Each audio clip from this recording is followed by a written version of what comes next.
Change Your Mind, l'éveil des consciences et changement des mentalités, c'est ce qu'il prône. À travers lui, nous découvrirons comment éveiller et comment changer nos mentalités pour faire de l'Afrique une véritable puissance économique.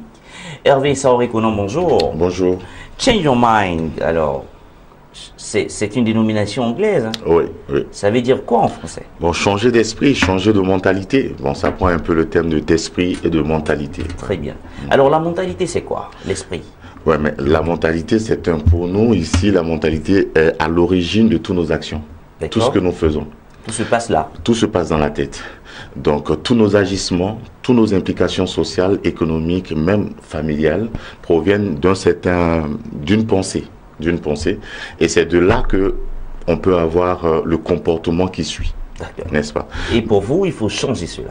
Pour nous, la base du développement part de changement de la mentalité. Pour nous, c'est un préalable. Très bien. Un préalable dans la mesure où on a beau avoir tous les beaux immeubles, tous les développements en termes économiques et sociaux. Si nous n'avons pas les bonnes habitudes, les bonnes habiletés, le développement ne sera pas vraiment au beau fixe. Très bien. Et pour vous, il faut repenser l'Afrique. Oui, tout en éveillant les consciences et en changeant la mentalité. Oui. Pour vous, la mentalité de l'Afrique, elle est comment? La mentalité de l'Afrique, c'est pas un jugement que j'aimerais porter sur l'Afrique, mais juste que nous avons des habitudes qui ne sont pas en phase avec le développement de l'Afrique. On peut énumérer ces habitudes? Oui, ces habitudes, par exemple, vous baladez dans une voiture, vous balancez des pots de bananes par-dessus bord. Ça, c'est une mauvaise habitude. Donc, peu importe les infrastructures qui seront mises en place, on ne pourra pas entretenir toutes nos infrastructures. Et toutes ces habitudes sont liées au mind. Au mind, c'est dans la tête. Dans la tête. Je vous donne un exemple, par exemple. Vous verrez quelqu'un qui vit en Afrique, qui a de mauvaises habitudes. Dès qu'il arrive dans un environnement qui est clean, qui est propre, où il y a de bonnes habitudes, il a même du mal à jeter juste un papier Kleenex. Très bien.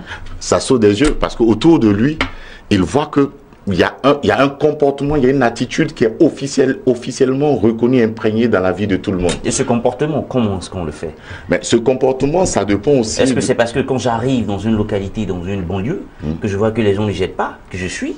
Ou bien ça se passe d'abord au bas âge? Est-ce que c'est l'éducation? C'est l'éducation en fait. Il y a l'éducation, la sensibilisation, la formation, la communication. Il y a plein de choses qu'on doit faire en fait. C'est-à-dire il faut repenser les modèles de société. Les modèles de société qui sont ceux-là qui vont drainer tout le monde. D'accord. Monsieur Hervé Saoré, tout ce que vous êtes en train de dire se dit dans la bouche, de manière concrète. Comment est-ce qu'aujourd'hui on peut repenser l'Afrique? Comment est-ce qu'aujourd'hui on peut changer nos mentalités ou éveiller nos consciences? Tout d'abord, j'aimerais vous dire une chose, c'est pas évident.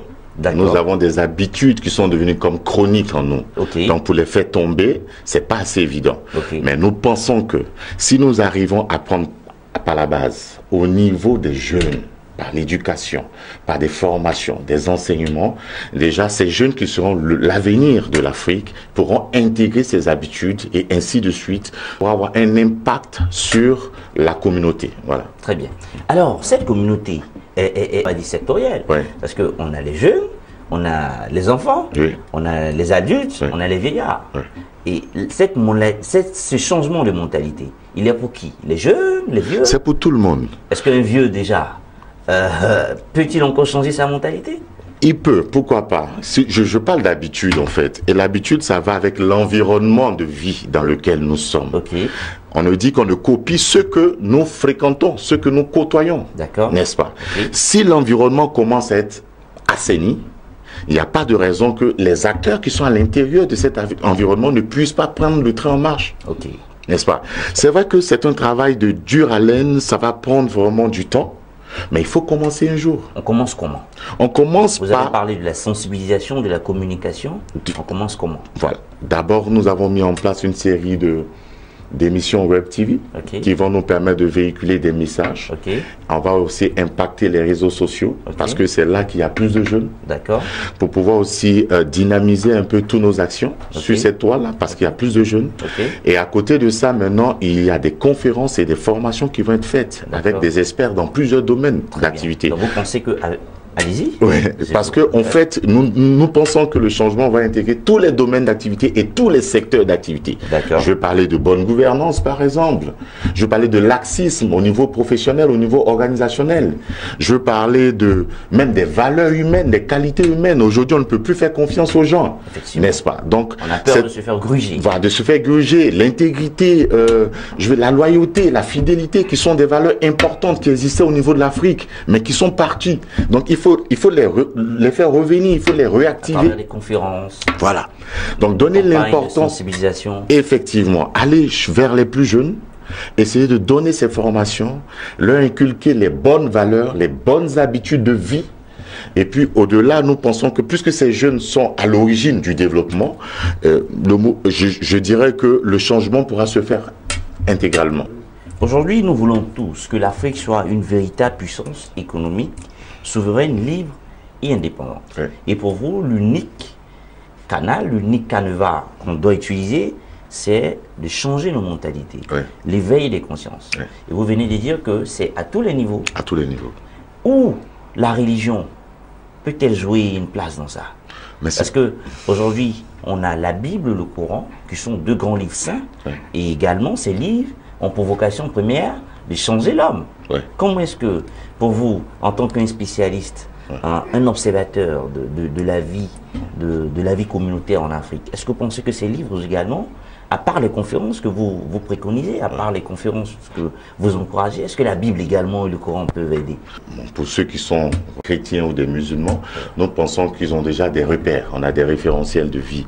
Soit c'est la famille, soit c'est l'éducation qu'on reçoit des parents, soit aussi c'est la Bible, le Coran, ou bien peut-être, comme on dit ça, le livre saint des Juifs, n'est-ce pas?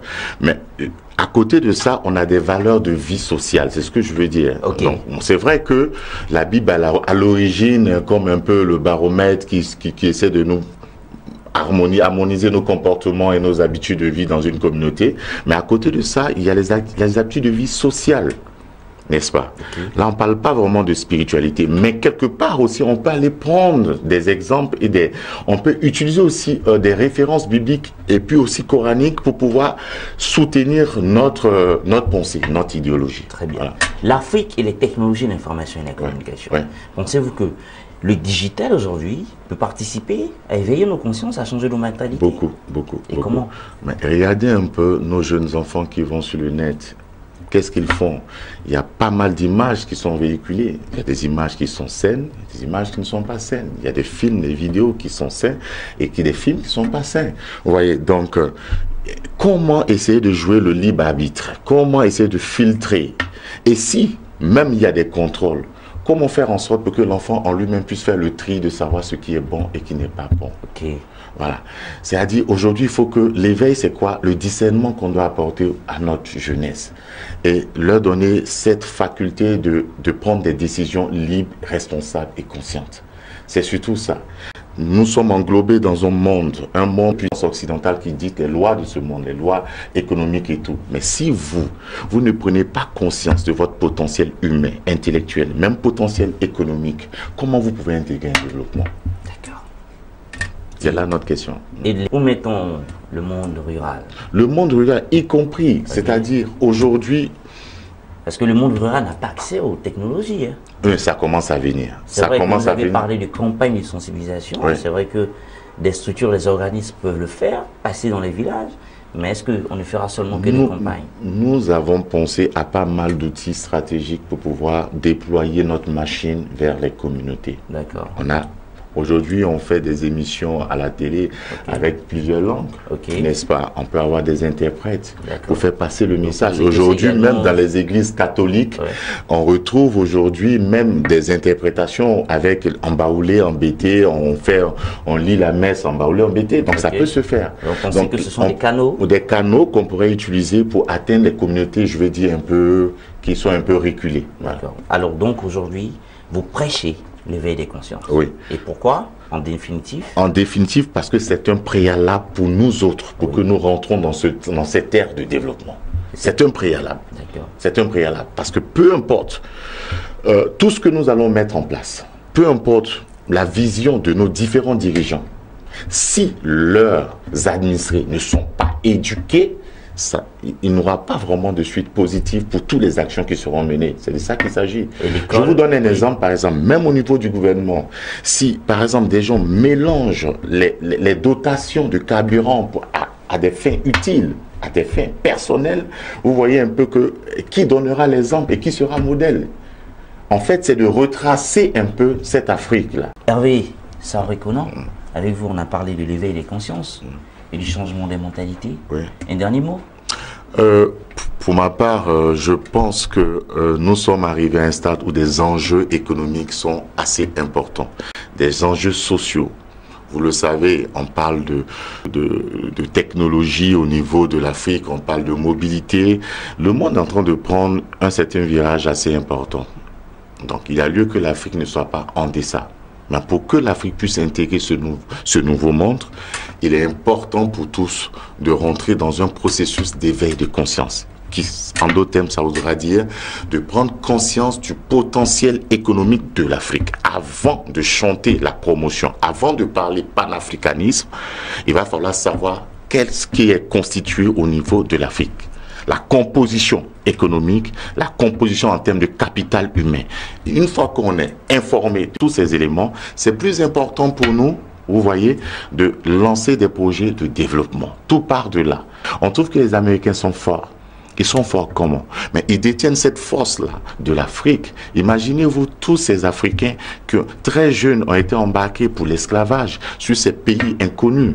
Vous voyez un peu, qui sont arrivés, qui ont subi de pires épreuves dans les bateaux, la mort, les maladies, les épidémies. Vous voyez un peu, arrivés comme esclaves où il fallait enlever cette identité culturelle et puis essayer de s'adapter à d'autres identités. De là à devenir des grands chanteurs, des grands économistes, des grands politiciens, des grands savants, tout se passe dans la tête. L'Américain ne recule pas devant une situation. Aujourd'hui, nos jeunes, quand ils vont devant une situation, quand c'est bloqué, c'est bloqué. Mais l'école ne nous apprendra pas cela, en fait. Donc c'est l'école de la vie. Ce sont ces valeurs que nous voulons inculquer à nos jeunes frères. Merci. Merci beaucoup. Penser l'Afrique pour en faire une véritable puissance économique, souveraine, libre et indépendante, cela ne peut se faire grâce qu'à un éveil de conscience et un changement de nos mentalités. Tout se passe là, dans l'esprit, dans l'intellect. Pour cela, change your mind, changeons nos mentalités, changeons nos consciences.